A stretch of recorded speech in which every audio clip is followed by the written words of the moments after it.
السلام علیکم ګرانو مینوالو، امید لرم چې روغ جوړ به وئ او د ژوند په مزې کې به وئ. عزتمندو نوې ویډیو کې درته هرکلی وایم. عزتمندو ډېر افسوسناکه دردناکه واقعه مخې ته راغلې. د هریپور سره تعلق لرونکي دوه وروڼه چې یو بل یې قتل کړل. آیا دا یې ولې قتل کړل او د دوی د قتل کېدو وجوهات څه؟ مکمل معلومات در سره په دې ویډیو کې شریکوم. زموږ ویډیو در سره پوره په پوره وګورئ چې مکمل معلومات ترې حاصل کړئ. ملګرو، ویډیو کتونه مخکې که تاسو زموږ په چینل نوي وئ نو زموږ چینل در سره ضرور سبسکرایب کړئ. زموږ کومه نوې ویډیو راځي چې هغه تاسو ته زر تر زره در رسي. او دې سره خوا کې د ټلۍ نشانه مو ووایئ چې تاسو د تازه معلومات نه زر تر زره خبرېږئ. ملګرو، ډېر افسوسناکه دردناکه واقعه مخې ته راغلې ده. د هریپور سره تعلق لرونکي دوه وروڼه خپله کې یو بل قتل کړل او دا ظاهره کړې ده د کلي خلکو چې آیا دوی په یو کمرې ته ننوتي او په هغې کې چې د یو ورور ولګېدو ساجد علي چې د یو مشر ورور یې قتل کړل. د هغې نه بعد بیا خپل ځان قتل کړل او د هغې نه بعد پولیس راغلل او پولیس دواړه راوچت کړل.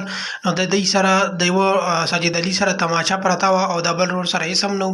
د هغې نه بعد یې لاشونه پوسټ مارټم ته وړل او بیا یې د کور خلکو په حوالې کړل او پولیس دا خبره وکړه چې دوی د یو ورور ساجد علي د پیله د مشر ورور قتل کړل. د هغې نه بعد یې خپل ځان وویشتل او بیا یې تماچه د ده سره پرته وه د ساجد علي سره. ملګرو، زموږ په ملک کې ډېر ظلم او زیاتی شروع ده. داسې کیسونه راځي او د دې وجوهات پته نشته چې آیا دا دوی دواړو د مشر ساجد علي د مشر ورور ولې قتل کړل او بیا یې دا ځان ولې قتل کړل. د ده دومره ظلم او زیاتی ولې وکړو، د ده وجه څه وه؟ ملګرو، پولیس ته هم پکار ده چې د دې خبرې تشویش وکړي، تحقیق وکړي چې آیا دا دومره زیاتی او ظلم ولې وشو چې د یوه کور دوه ځوانان قتل شول او دومره ظلم او زیاتی ساجد علي ولې وکړو چې خپل ځان یې قتل کړل او بل مشر ورور یې قتل کړل. ملګرو، امید لرم چې زموږ په داسې قسمه کیسونو دپاره حکومت خامخا څه نه څه کار کوي او پولیس په هم څه نه څه داسې مخنیوي دپاره داسې څه اقدام کوي چې آیا زموږ په ملک کې داسې کیسونه نور نه کېږي.